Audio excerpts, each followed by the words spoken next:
Pitbull köpekleri üzerinden kanun koyucu bunu şöyle tarif etmektedir. Türk Ceza Kanunu'nda topluma karşı suçlar başlığında bu konuyu ele almaktadır. Topluma karşı suçların ihmali davranış veya her somut olaya göre dolaylı kast, muhtemel kast diye ifade ettiğimiz hukuki nitelemelerle bunu ele almıştır ilgili özel hükümler. Dolayısıyla somut olayda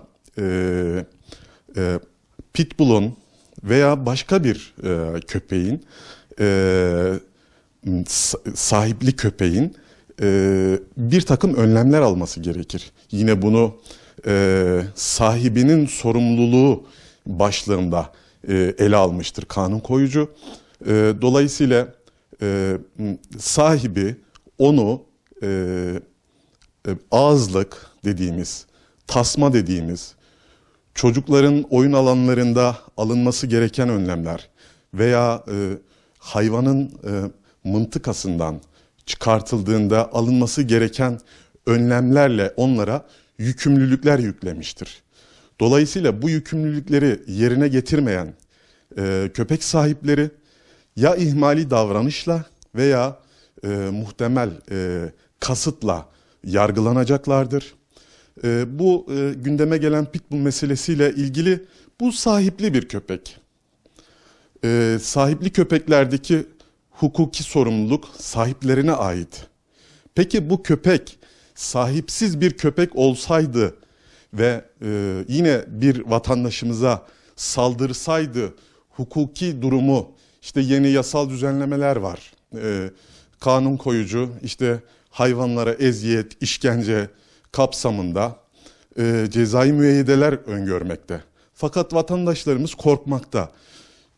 Bir köpeğin saldırısı durumunda köpek eğer zarar verecekse o köpeği etkisiz hale getirmek, kanun koyucu yine bunu da tarif etmiştir.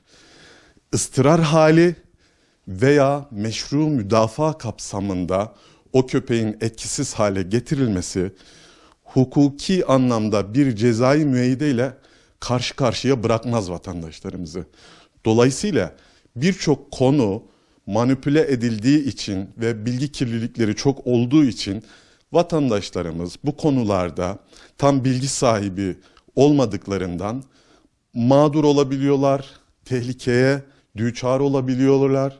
Dolayısıyla biz hem somut olayda hem de somut olayın sahipli veya sahipsiz olması durumunun hukuki nitelemesini yapmış bulunduk. Somut olayda eğer bir ihmali davranış varsa Türk Ceza Kanunu'nun 177. maddesinde tarif edilen, eğer ihmali varsa ihmali davranıştan dolayı hapis cezası veya erteleme cezası, kasıt veya muhtemel kasta varacak boyutta o neticenin öngörebilecek durumda ise burada da dolaylı kastan bahisle cezalandırılması gerekir.